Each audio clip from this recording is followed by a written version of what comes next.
Assalamualaikum warahmatullahi wabarakatuh. Alhamdulillahirabbil alamin. Asyhadu alla ilaha illallah wa asyhadu anna Muhammadan abduhu wa rasuluh. Allahumma sholli ala Muhammad wa ala ali Muhammad.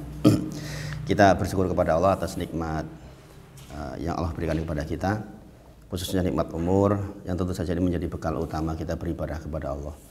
Mudah-mudahan seluruh nikmat yang Allah titipkan kepada kita menjadi wasilah agar kita semakin bertakwa kepada Allah dan semakin baik di dalam menjalani kehidupan ini, insya Allah. Jika kita melihat beberapa ayat terakhir dalam Quran surah Al-A'la, ini saya sampaikan kenapa, karena kita sering dengar tuh, Jumatan kan jadi mesti dengar. Itu seharusnya kita banyak muhasabah nih. Qad aflaha man tazakka. Apa artinya itu? Sungguh, qad itu sungguh. Qad aflah seperti falah, hayya 'alal falah, atau di dalam Quran surah Al-Mu'minun tadi qad aflahal mu'minun, sungguh beruntung orang mukmin itu. Di sini dikatakan apa? Qad aflaha man tazakka. Man itu siapa? Siapa? Man itu siapa? Siapa saja. Laki-laki, perempuan, tua, muda, itu man dalam bahasa Arab. Qad aflaha man tazakka. Sungguh beruntung orang-orang yang menyucikan diri. Yaitu orang-orang yang beriman maksudnya. Orang-orang yang beriman. Di antara bukti keimanan ya seperti ini. Kita benar-benar menegakkan perintah-perintah Allah Subhanahu wa taala. Kita tahu derajat agama itu ada Islam, iman, dan ihsan. Islam, iman, dan ihsan. Jadi dikatakan di sini sungguh beruntung orang-orang yang menyucikan diri, maksudnya orang-orang yang beriman.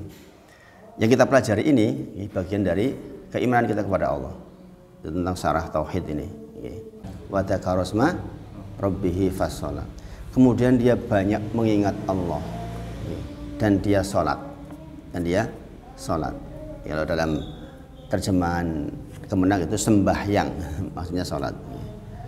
Jadi sungguh beruntung orang-orang yang menyucikan diri, itu orang-orang beriman, kemudian dia banyak mengingat Allah, dan dia mendirikan sholat.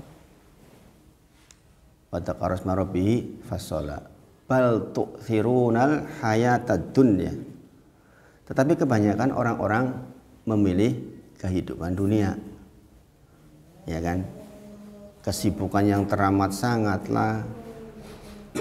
Demikian memang sekarang, apalagi sekarang kita kadang-kadang nggak bisa menghindar dari kesibukan dunia, dari kesibukan yang memang menuntut kita di dunia ini. Maka beruntung sekali kalau ada orang-orang yang menyucikan diri, mengimani, kemudian dia banyak mengingat Allah, kemudian dia mendirikan sholat. Sayangnya sekali lagi banyak orang yang memilih kehidupan dunia. Terus apa berikutnya? Wal akhiratu khairu wa abqa. Ya kan? Padahal kehidupan akhirat itu lebih baik dan lebih kekal. Maka di akhir-akhir surat Al-A'la ini kita diingatkan oleh Allah untuk betul-betul kita tuh memprioritaskan kehidupan akhirat dibandingkan kehidupan dunia. Artinya segala sesuatu yang kita lakukan di dunia itu visinya itu akhirat, harus begitu. Karena dunia itu fana, sementara akhirat khairu wa abqa.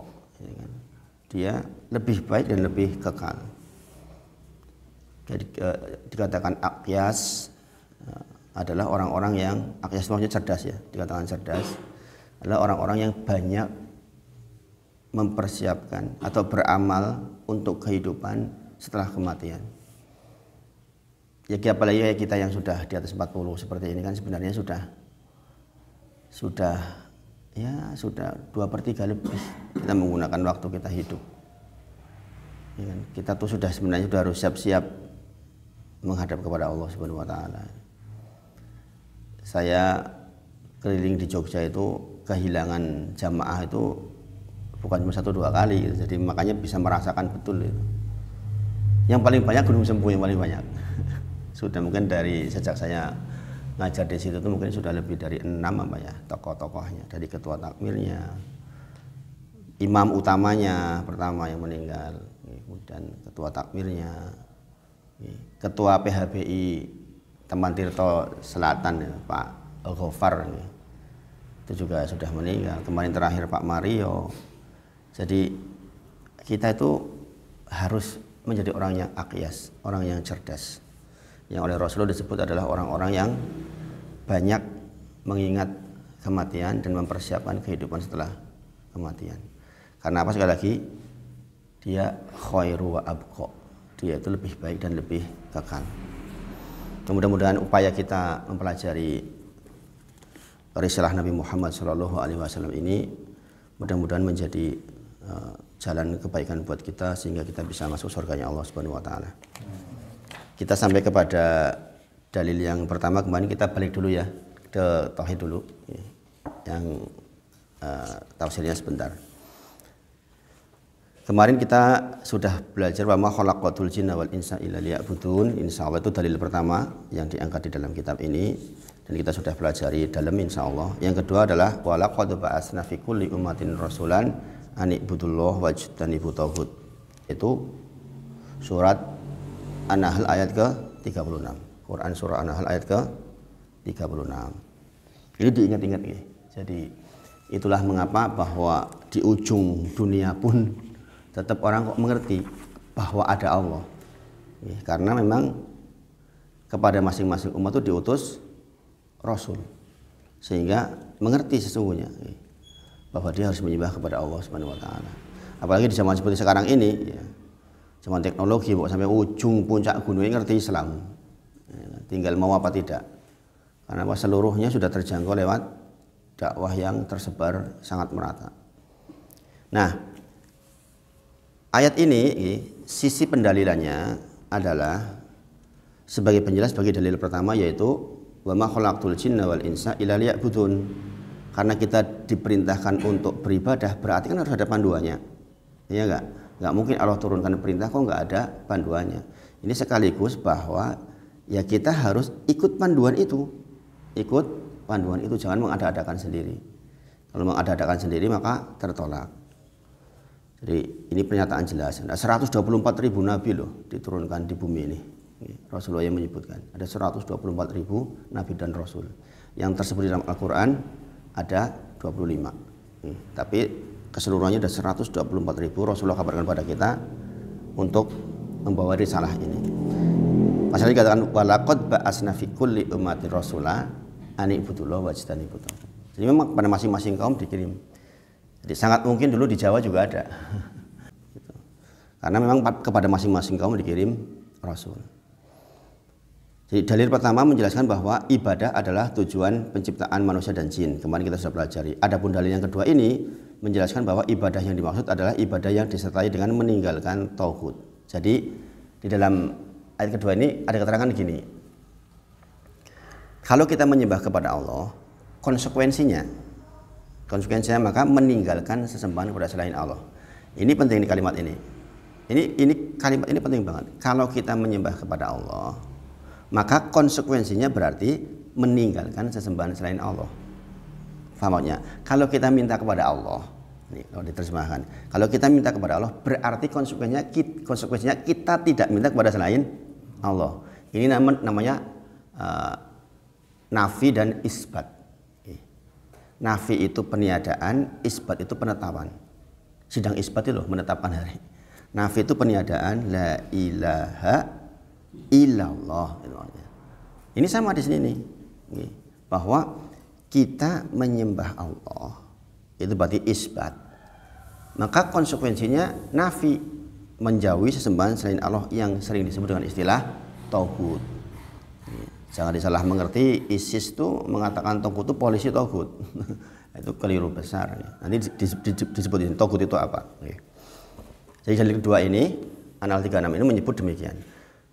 Jadi adapun dalil yang kedua ini menjelaskan bahwa ibadah yang dimaksud adalah ibadah yang disertai dengan meninggalkan tauhid. Bahkan demi mewujudkan hal ini, maka Allah mengutus para rasul untuk menyerukan hal ini kepada kaumnya. Jadi seluruh rasul dari awal sampai akhir tugasnya ya ini. Nanti ada penjelas di bawah tentang bahwa seluruh rasulnya Allah Subhanahu wa taala itu bapaknya satu, ibunya banyak. Maksudnya bapaknya itu tauhid maksudnya itu. Yang diajarkan ya satu. Adapun syariatnya, ibunya itu maksudnya syariat itu beda-beda. Syariat di zaman sekarang dengan syariat Nabi Musa, syariatnya Nabi Ibrahim itu berbeda-beda. Tapi inti dakwahnya ya satu ini, yaitu agar orang-orang menyembah kepada Allah dan menjauhi sesembahan selain Allah. Dan ini berjalan dari Nabi Adam alaihissalam sampai Nabi Nuh. Kemudian mulai tumbuh kesyirikan di zaman Nabi Nuh. Sebelumnya nggak ada. Adapun dosa-dosa sebelumnya, dosa-dosa yang tidak berkait dengan kesyirikan. Dosa pembunuhan misalnya Qabil dan Habil itu tidak sampai kepada dosa kesyirikan. Mulai terjadi kesyirikan sejak zaman Nabi Nuh. Dan Nabi Nuh adalah Abul Basar yang kedua, bapaknya manusia yang kedua. Karena dari Adam ke Nuh yang selamat cuma yang di kapalnya Nuh aja.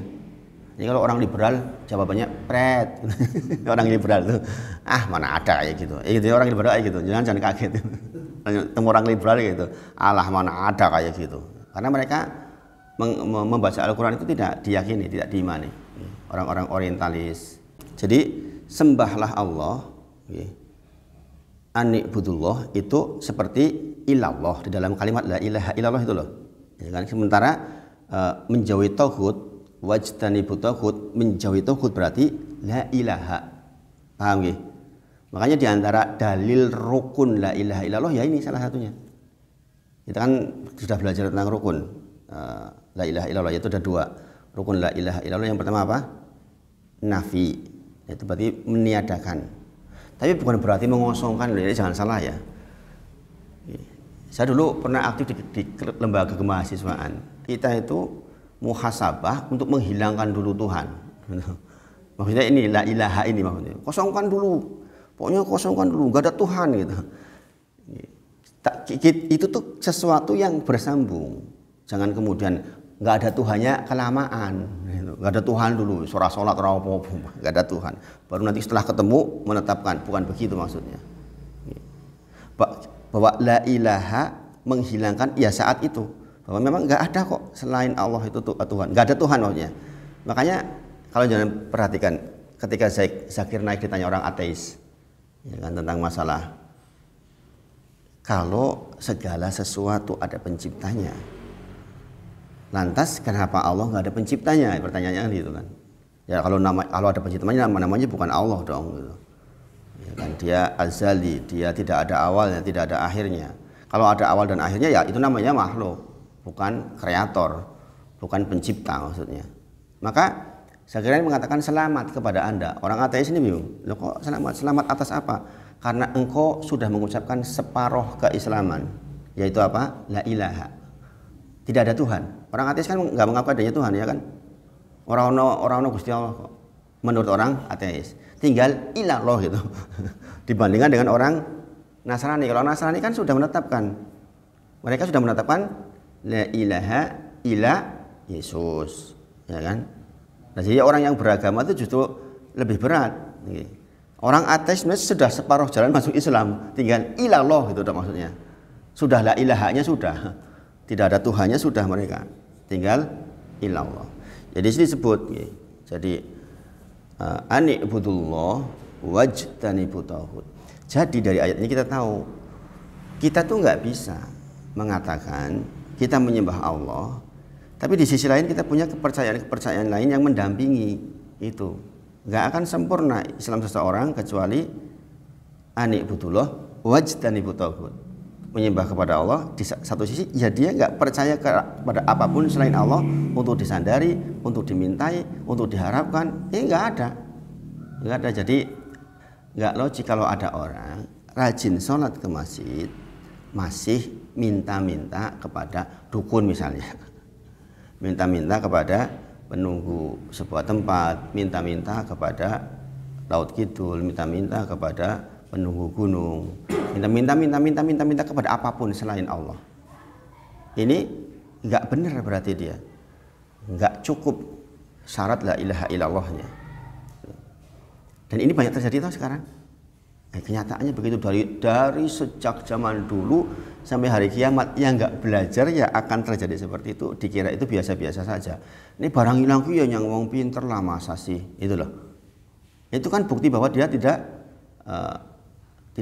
wajtanibu tauhid, tidak la ilaha, ya, tidak la ilaha. Pahami maksudnya nggih? Jadi dia masih mendatangkan hal-hal lain selain Allah sebagai sesuatu yang disembah. Kemudian dan tauhid dibangun di atas penafian dan penetapan.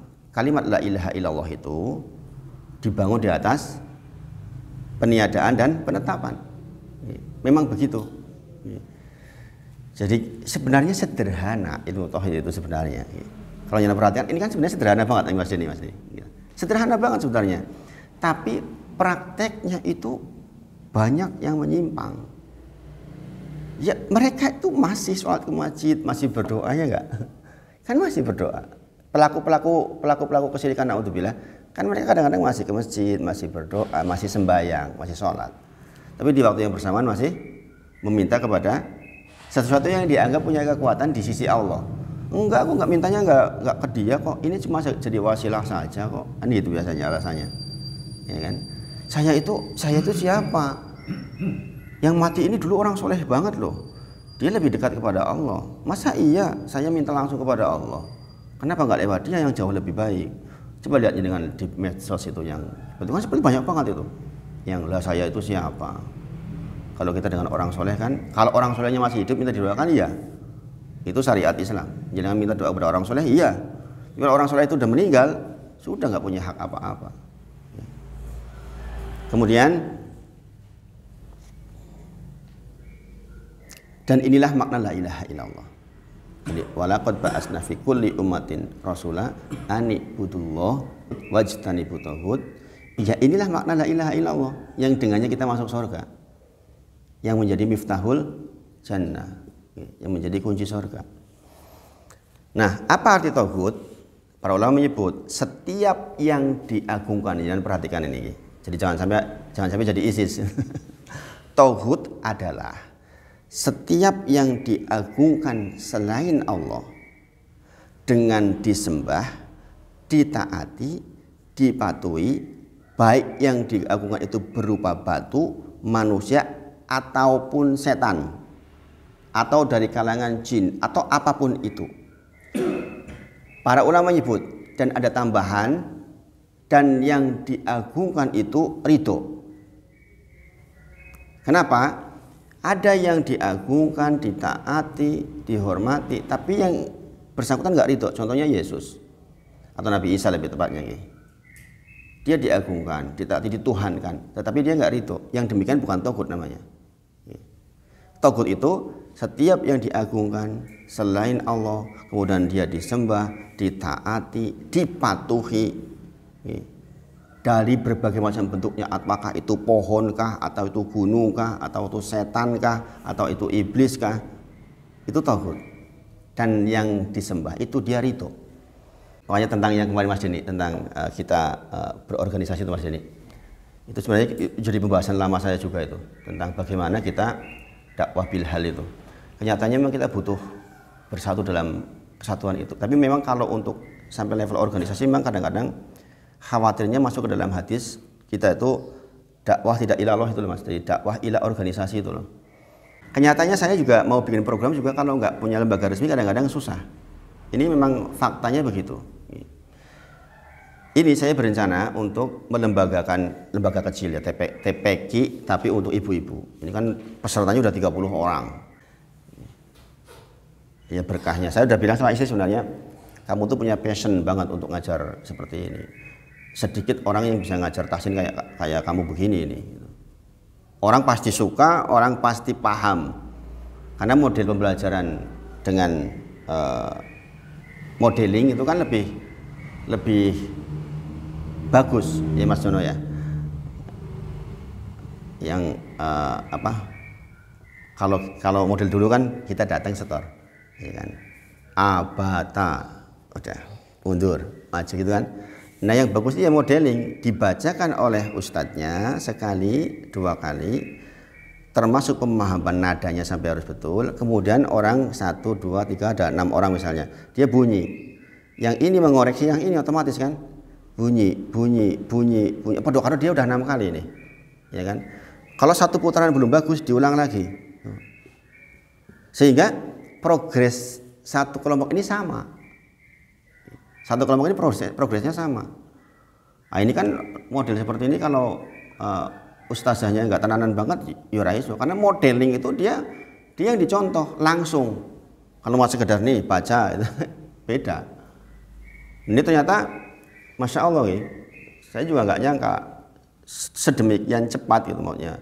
Yang tadinya cuma kita targetnya hanya paling 10 orang, 22 orang, sekarang 30 orang. Nah ini agak mumet lah ngatur. Mumet waktunya dan sebagainya. Ya kita nggak bisa menghindari. Kami juga punya kebutuhan, harus punya waktu yang digunakan untuk usaha dan sebagainya. Kalau waktu habis di situ, istri juga repot juga. Sementara lagi program bikin kerudung dan sebagainya. Makanya kemarin sempat berpikir dibuat kelembagaan yang maunya TPQ yang beneran TPQ. Kemudian kita hadirkan programnya. Mereka tetap gratis maunya. Masyarakat tetap gratis gitu. Tapi tak carikan donasi gitu. Dicarikan donasi, misalnya satu orang menanggung satu orang plus minus 100.000 sebulan lah. Itu sebenarnya cukup untuk kegiatan sebenarnya itu. 100.000 sebulan kan nggak berat sebenarnya. Bagi sebagian orang insya Allah itu kan nggak berat. Ya kan? Dengan 100.000 per bulan itu dia sudah insya Allah menghilangkan satu orang buta huruf Al-Quran. Itu kan pahala jariah pola itu Pak. Bayangin kalau orang itu bisa baca Quran. Dan ibu-ibu itu kebanyakan rajinnya ngungkuli kita. Ya enggak? Ibu-ibu itu kalau sudah bisa itu tadarusnya kuat banget. Kayak laki-laki kadang-kadang karena ini itu kurang. Ibu-ibu itu kuat tadarusnya. Jadi kalau jenengan termasuk yang menjadi donatur ibu-ibu bisa Quran itu pahalanya ngalir terus itu. Ini baru tahap rencana itu. Mungkin tahap pertama ya beli itunya dulu. Ini sementara masih di masjid. Beli alat-alatnya insya Allah. Insya Allah. Mudah-mudahan nanti bisa terlibat. Kemudian sekali lagi togut artinya itu. Jadi togut itu bukan polisi, bukan presiden, sebagaimana yang diartikan oleh orang-orang ISIS. Togut bukan itu. Togut artinya apa tadi? Apa Mas? Dibaca coba Mas.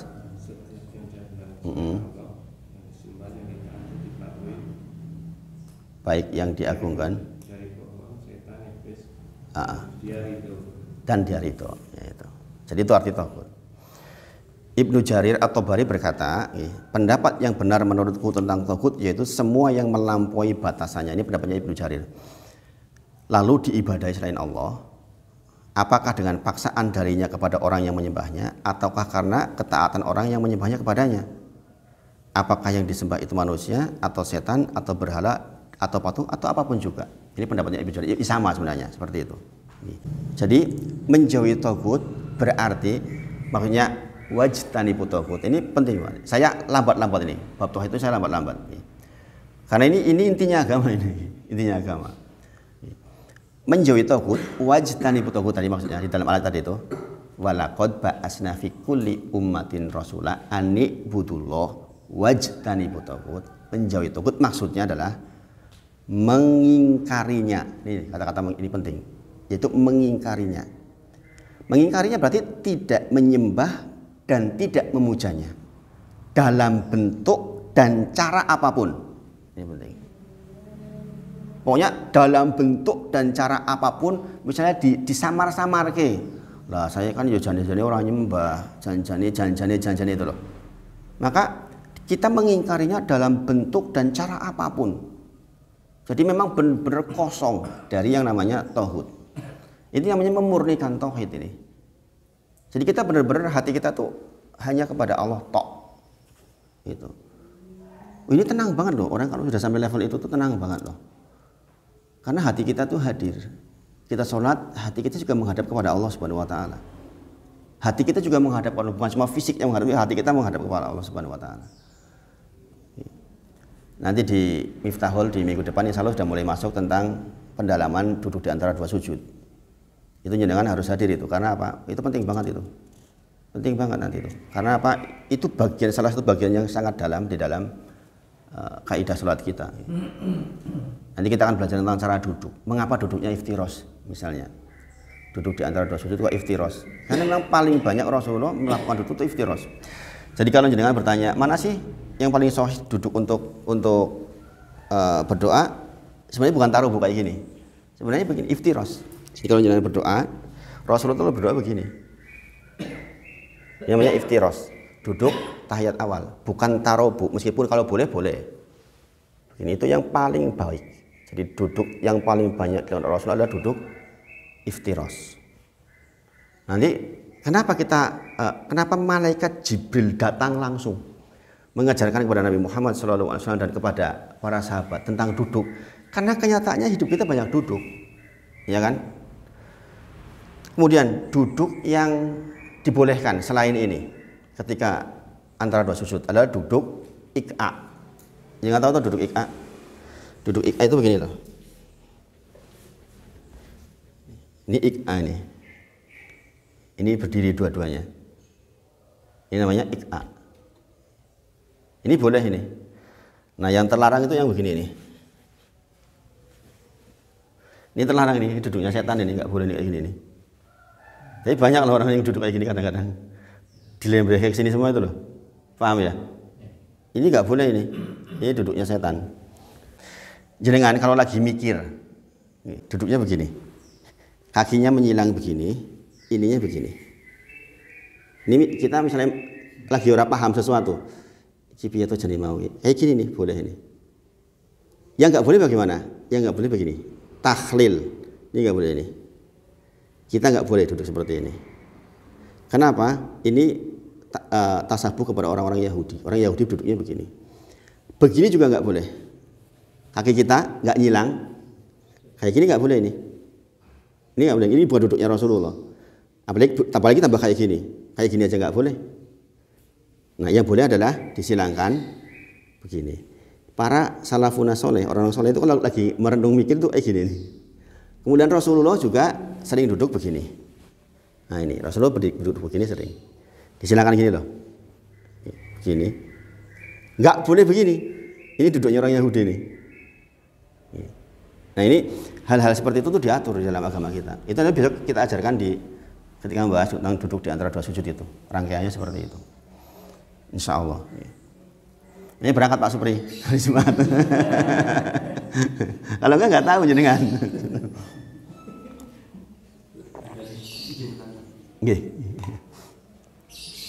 Jadi seperti itu. Nah kemudian firman Allah, dan sesungguhnya kami telah mengutus Rasul pada setiap umat untuk menyerukan beribadahlah kepada Allah saja dan jauhilah tauhid, menunjukkan bahwa perkara tauhid adalah perkara yang disepakati oleh para rasul sejak dari awal sampai akhirnya.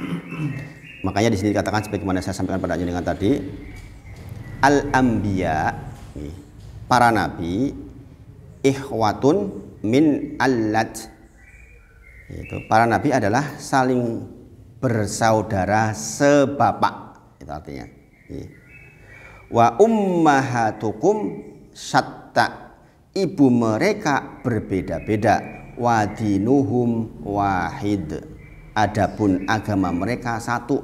Maka kalau ditanya agama di dunia ini ada berapa, itu ya cuma satu sebenarnya, yaitu muslim, yaitu orang Islam, orang yang menyerahkan diri kepada Allah, maksudnya berserah diri kepada Allah. Kul innani hadani rabbi ila siratim mustaqimin dinan qiyaman millata Ibrahim hanifa wa ma kana minal musyrikin. Kami bukan termasuk orang-orang yang miskin. Qul inna salati wa nusuki wa mahyaya wa mamati lillahi rabbil alamin. Hidupku, matiku, salatku, ibadahku lillahi rabbil alamin, hanya untuk Rabb semesta alam. La syarikalah wa bidzalika umirtu wa ana awwalul muslimin. La syarikalah, tidak ada syarikat, tidak ada yang menyamai Allah. Wa bidzalika umirtu wa ana awwal. Dan dengan demikian saya diperintahkan dan kami termasuk orang-orang yang awal-awal menyerahkan diri. Wah, ini Muslim memang begitu, memang siap diatur, memang siap diatur. Dia menyerahkan dirinya kepada Allah dan Rasulnya. Ya, sekali lagi, sejak dari zaman dulu sampai sekarang itu sebenarnya itu tugas para nabi. Makanya kalau ada orang dakwah kok tauhid, memang itu yang paling utama. Kalau benar di situ tuh insya Allah benar semuanya. Konsolat juga gampang, ke masjid gampang. Problematika sekarang di masyarakat Indonesia, kenapa masjid penuh-penuh lagi? Kepiye? Nggak paham tauhid, nggak berkebutuhan dengan Allah maksudnya. Kalau orang paham tauhid seperti ini kan dia akan patuh banget kepada Allah dan Rasulnya. Nah, jadi itu dalil kedua. Itu lambat-lambat belajar tauhid memang harus lambat-lambat. Jangan tergesa-gesa. Sudah bisa dipahami toh? Pertama Adz-Dzariyat surah ke-56 tentang tugas kita di dunia. Yang kedua Allah utus Rasul untuk pandu kita. Yang inti panduannya adalah menyembah kepada Allah dan menjauhi sembahan selain Allah atau tauhid. Tuh. Dalil yang ketiga sekarang. Ini Quran surah Al-Isra ayat ke-23 24. Coba dibuka. Mas, Al-Isra 23 24. Quran surah Al-Isra 23 24. Cuma Mas Frans dibaca Mas Frans. Atau Mas Jono dibaca Mas Jono. 23 24.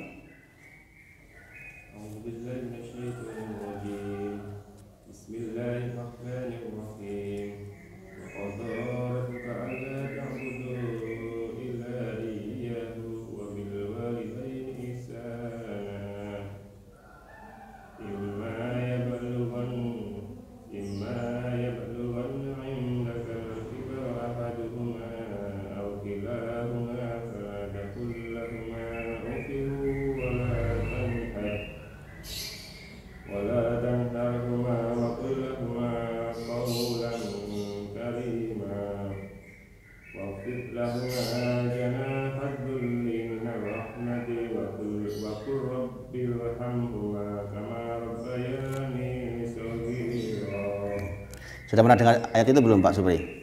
Sudah toh? Pak Kau sering baca. Siapa? Pak Kau sering baca. Oh, sering baca ya. Wa qadara rabbuka alla ta'budu illa iyyahu wa bil walidaini ihsana. Imma yablughanna 'indakal kibara ahaduhuma aw kilahuma fala taqulahuma uff wala tanharhuma wa qulahuma qawlan karima wa fidlahuma janahad dzulli minar rahmah wa qur birhamhuma kama rabbayani shaghira. Ini ayat yang menakjubkan, menakjubkan. Kita baca artinya, coba dibaca artinya Mas.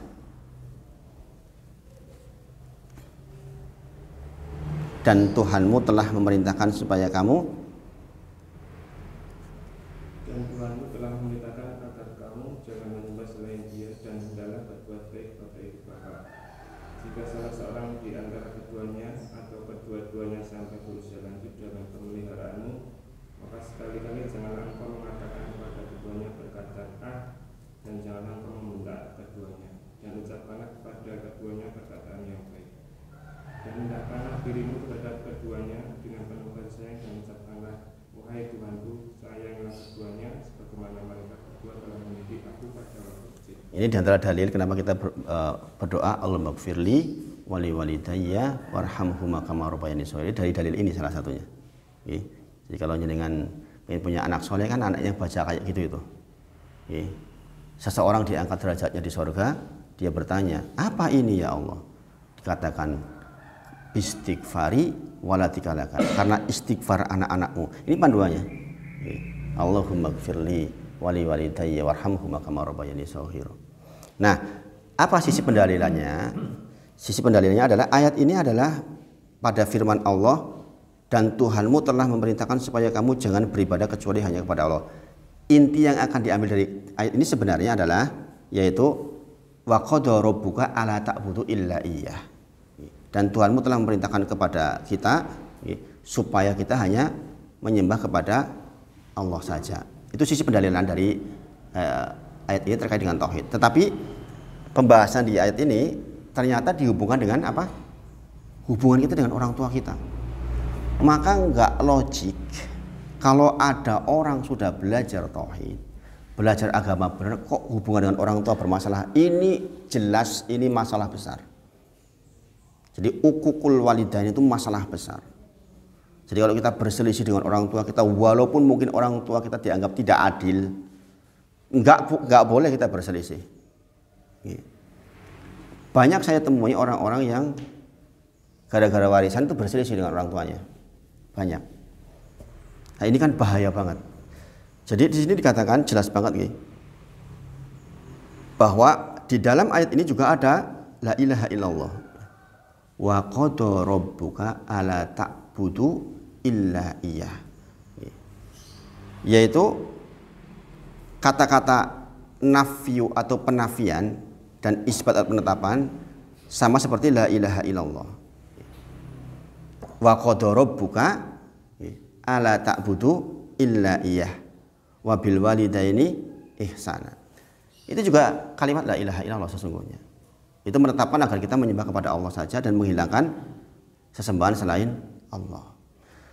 Ayat ini menunjukkan akan agungnya kedudukan kedua orang tua. Karena Allah menggandengkan perintah bertauhid kepadanya dengan perintah untuk berbakti kepada orang tua. Jadi sekali lagi saya katakan kepada panjenengan, kita belajar tauhid seperti ini. Di antara upaya kita masuk surga, berbuat baik kepada orang tua sebaik-baiknya. Kata ihsana tadi, yang dengan bahasa tadi mas sebenarnya itu berbuat baik kepada keduanya, itu ada tambahannya. Dalam bahasa Arab ini maksudnya ihsana itu sebaik-baiknya. Bukan kalau hanya berbuat baik tidak cukup pada orang tua, tapi berbuat baik sebaik-baiknya. Itu penekanannya di situ. Jadi berbuat baik itu kita bisa memberi. Kalau berbuat baik sebaik-baiknya, memberi tanpa diminta, sambil ngobrol dengannya, sambil membahagiakannya lewat waktu yang kita punya. Itu sebaik-baiknya. Ya orang tua kadang-kadang kebutuhannya bukan cuma fisik, butuh ditemani, butuh ngobrol. Itu yang membuat saya itu ingat ayat ini itu kadang-kadang saya kenapa jadi berbesmili itu, saya di akhir masa bapak saya itu saya nggak bisa begitu. Hanya menemani sebentar-sebentar toh menjelang meninggal itu. Bahkan sampai diucapkan sama bapak itu menjelang meninggal itu, saya dikasih ketemu sama bapak, alhamdulillah. Saya disposisinya di sini. Saya masih ingat betul itu waktu itu pulang hari Kamis, hari minggu sebelumnya. Kemudian saya ke tempat mertua, dekat-dekatan rumahnya. Tiba-tiba bapak itu minta ditemani. Aku dikonconi nunggu mah yo. Ibu udah meninggal waktu itu. Bapak udah sendirian. Terus ternyata hanya minta ditemani tiduran. Bapak di sini, saya di kamar. Bapak waktu di ruang tengah tiduran. Cuma tidur. Nggak ngobrol loh itu, nggak ngobrol. Ternyata itu kenangan-kenangan terakhir. Saya pulang hari kalau nggak salah itu hari Ahad malam. Ternyata hari Selasa bapak masuk rumah sakit, Kamis meninggal. Gitu. Jadi orang tua itu begitu. Makanya dikatakan di dalam Al-Quran itu wabil walidaini ihsana. Itu maksudnya berbuat baik dengan sebaik-baiknya. Pilihan katanya terbaik, waktu kita yang diberikan kepadanya terbaik. Bukannya kita kasih uang, bukan. Itu ya, itu kebaikan. Jangan sampai orang tua kok kekurangan, itu kebangkatan. Ada anak orang tuanya kekurangan, itu orang karu-karuan.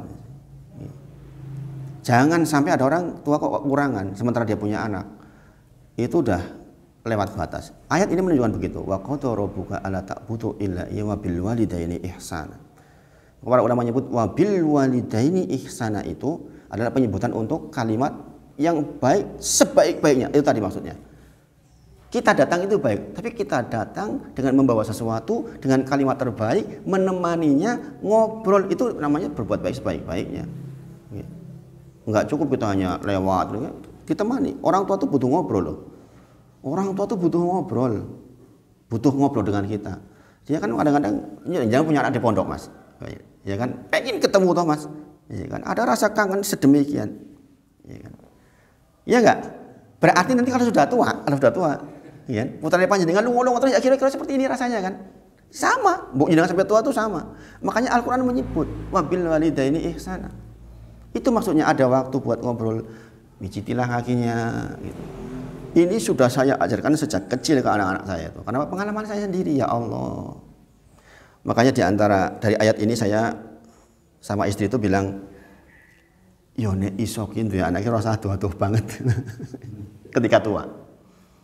Ketika masa sepuh itu kalau bisa ya seperti orang Jogja ini sebenarnya bagus gitu. Berkumpul di satu tempat. Ya. Jadi kalau ada ini berkunjung. Ya apalah artinya kita jadi dokter kalau jauh hidupnya nggak pernah ketemu. Iya enggak? Ini saya melihat nelongsonya bapak saya itu begitu. Khususnya dengan saya, karena saya yang paling disayangi di antara yang ada gitu. Lah dibule kok malah ning Jogja dhewe. Yang lain ada di rumah, yang lain alhamdulillah sebagian ada di rumah. Makanya saya kadang-kadang iri itu melihat saudara-saudara saya yang lain yang masih bisa dengan orang tua seperti itu. Mertua moro sepuh saya itu masih. Adik saya yang paling kecil, adik istri itu bisa menemani di rumah. Sukses hidupnya dia. Secara finansial bagus, kedudukannya bagus, dan dia masih bisa dengan orang tuanya, masih bisa membahagiakan orang tuanya. Kalau hari Minggu masih bisa ngajak pergi. Masya Allah. Karena ini ayat yang di situ ada unsur tauhidnya, tapi langsung wa qada rabbuka alla ta'budu illa iyyah, langsung wa bil walidaini ihsana. Gitu. Dan ini bahwa agungnya hubungan kita dengan orang tua itu disandingkan dengan hubungan kita dengan Allah langsung. Ini yang perlu perhatikan. Mas saya katakan nggak masuk akal, nggak logik ada orang rajin ibadah kok berselisih dengan orang tuanya. Itu masalah besar. Masalah besar. Makanya di antara dosa besar yang langsung dibalas uququl walidain. Itu beneran itu. Banyak kejadian orang yang berselisih dengan orang tuanya itu langsung di dunia. Lihat ayatnya. Wa qada rabbuka alla ta'budu illa iyyah wa bil walidaini ihsana. Langsung loh. Langsung itu nggak pakai tunggu. Beribadah kepada Allah, mentauhidkan Allah, langsung berbuat baik kepada orang tua. Dan perlunya dengan ketahui. Ini rentetan ayat di dalam Al-Quran itu banyak banget yang begini. Nih contohnya. Quran surah Al-Baqarah ayat 83. Wa id ahadna mitsaqa bani Israila la ta'buduna illallaha wa bil walidaini ihsana lagi tuh. Jangan lihat lagi Al-Baqarah 83. Dan ingatlah ketika diperintahkan kepada Bani Israel untuk menyembah kepada Allah dan berbuat baik kepada orang tua. Tuh, jadi selalu disejajarkan tuh ibadah kita kepada Allah itu langsung perintah kepada perbuatan baik ihsan kepada orang tua. Tadi ihsan apa? Bukan berbuat baik loh ya, berbuat baik sebaik-baiknya. Beda loh antara berbuat baik dengan berbuat baik sebaik-baiknya. Jadi kalau berbuat baik sebaik-baiknya itu pilihan katanya terbaik, waktunya terbaik, yang kita punya yang terbaik itu untuk orang tua itu. Makanya kalau kita sampai akhir ayat dikatakan waqrabirhamhuma kama rabbayani shaghira, ya kan? Dalil tentang doa kita kepada Allah untuk orang tua kita. Atau Quran surah Maryam ayat ke-3132. Sama ini anunya, redaksinya. Yaitu wa awsoni yaitu bisolati wa zakati madumtu hayya wa baron biwalidati. Ini kisahnya Nabi Isa alaihissalam. Okay. Punya ibu namanya Maryam. Dan dia memerintahkan kepadaku, Allah memerintahkan kepadaku sholat dan menunaikan zakat selama aku hidup, madhum tuhaya, dan memerintahkan kepadaku untuk berbakti kepada ibuku. Nabi Isa orang tuanya cuma ibunya. Jadi perintah menyembah kepada Allah untuk sholat, untuk zakat langsung berbuat baik kepada ibumu. Itu. Makanya nggak logik kalau kita rajin ngaji kok dengan orang tua nggak berbuat baik sebaik-baiknya itu salah. Hasil ngajinya dijamin salah itu. Dijamin salah. Kemudian Quran surah Luqman ayat ke-14. Ini dengan tulis supaya di rumah bisa dibuka nih. Aniskurli wali walidaika ilayal masir. Bersyukurlah kepadaku kata Allah dan kepada kedua orang ibu bapakmu. Tuh, langsung tuh. Jadi kita bersyukur kepada Allah, langsung bersyukur kepada kedua orang tua kita. Hanya kepadakulah kembalimu. Quran surah Luqman ayat ke-14. Jadi redaksi tentang ayat seperti itu banyak banget dalam Al-Quran. Kemudian Nabi juga bersabda, ridho Robbi, ridhol walid. Ridhonya Allah itu bergantung pada ridhonya orang tua. Marahnya Allah bergantung pada marahnya orang tua. Segitunya sampai tentang kedudukan orang tua. Kemudian Nabi juga mengkaitkan surga dengan berbakti kepada kedua orang tua. Nabi berkata kepada sahabat yang bersikeras meminta berulang-ulang untuk berjihad bersama Nabi Muhammad SAW. sementara ibunya masih hidup. Jadi kita tahu nih jihad fisabilillah itu kayak mana kedudukannya. Tapi karena ibunya masih hidup, Rasulullah mengatakan apa? Lazimilah kaki ibumu, di sanalah surga. Ini yang dengan sering dengar. Surga di bawah telapak kaki ibu, ini dari sini maksudnya itu. Lazimilah kaki ibumu, di sanalah surga. Ilzam rijlaha maksudnya lazimilah kaki ibu, maksudnya gimana itu? Ya pokoknya berbuat baik sama ibu kita, gitu kan. Fasamal jannah, maka di sanalah surga. Ini kemudian adapun kata ihsana saya bahas sekarang ya, yang tadi berbuat baik sebaik-baiknya. Ini saya bacakan dalilnya. Adapun kata ihsana wabil walidaini, ihsana tadi loh. Wa qadara rabbuka alla ta'budu illa iyyahu wabil walidaini ihsana. Ini surah Al-Isra 2324 Mas. Quran surah Al-Isra 2324. Ini saya bacakan teksnya ya. Dan makful mutlak di sini fungsinya adalah untuk penekanan. Jadi Allah tidak mengatakan berbuat baiklah kepada kedua orang tua, tapi ya Allah menekankan dengan berkata berbuatlah baik kepada kedua orang tua dengan sebaik-baiknya. Ini kenapa pilihannya ihsana, itu maksudnya. Ihsan itu berbuat baik sebaik-baiknya, bukan cuma berbuat baik. Jadi ini saya tekankan berulang-ulang supaya nempel betul di kita. Dan al-ihsan berbuat baik di sini umum mencakup ihsan fi'li dalam bentuk perbuatan atau ihsan qauli dalam bentuk perkataan. Berarti kalau kita menghadap orang tua itu perbuatan kita secara fisik baik, perkataannya pun pilihannya terbaik. Nggak punya suci tawar gitu. Kalau kepada orang tua itu makanya dikatakan di akhir ayat nanti kita merendahkan diri kan. Walaupun kita dokter di depan orang tua kita, ya kita tetap secara badan secara badan kita harus merendahkan diri. Kalau penuh orang tua duduk di atas, kita di bawah, pegang, kayak gitu itu, segitunya loh diajarkan kepada kita itu. Karena di sini dikatakan ini persoalan baik perbuatan maupun perkataan. Makanya orang nggak bisa bersyukur kepada Allah kalau nggak bisa bersyukur kepada orang tua, mustahil, nggak bisa. Memang seperti itu yang Allah perintahkan kepada kita. Kalau jenengan masih di sini, dia masih punya orang tua nggak? Masih hidup nggak Mas Dini? Masih. Ini kesempatan yang luar biasa Mas Dini. Kesempatan luar biasa. Makanya kita tuh harus punya waktu hari-hari untuk orang tua kita. Pokoknya di tengah kesibukan apapun, kalau jenengan orang tuanya dekat tuh datangi loh. Ini penting banget. Seandainya saya hidup nggak jauh dari ibu saya pastikan setiap hari saya mampir ke rumah. Buhura ketang 5 menit, 10 menit pastikan saya akan datang ke rumahnya. Entah mau pegang tangannya lah, ngobrol sebentar lah. Kalau jenengan sekarang masih orang tuanya begitu Mas, itu akan menjadi keberuntungan. Karena selalu perintah beribadah kepada Allah langsung disejajarkan dengan perbuatan baik kepada orang tua. Dan kalimatnya adalah wabil walidaini ihsana. Tentu saja yang sudah meninggal juga ada aturannya. Makanya saya dalam satu hari itu ratusan kali saya mendoakan orang tua. Ratusan kali. Di dalam setiap sujud sholat saja pasti ada doa untuk orang tua. Bahkan kalau saya ngimam pun begitu. Kalau saya ngimam pun sebelum salam Allahumma ighfir lana wali walidayna warhamhuma kama rabbayana shaghara. Artinya yang jadi makmum orang tuanya udah didoain semua tuh. Makanya kalau diimami orang yang ngerti itu lebih enak sebenarnya. Karena ada doa-doa yang diangkat bagus. Makanya kalau punya imam alim itu lebih enak. Jadi kan pasti yang jadi makmum akan ke bawah kemana-mana itu. Karena doa sebelum salam itu jadi banyak sekali. Dan di dalam sujud kita juga kan ada waktu tuh setelah subhana rabbiyal a'la wa bihamdi atau yang lain kita tambahkan satu doa. Biasanya saya begitu.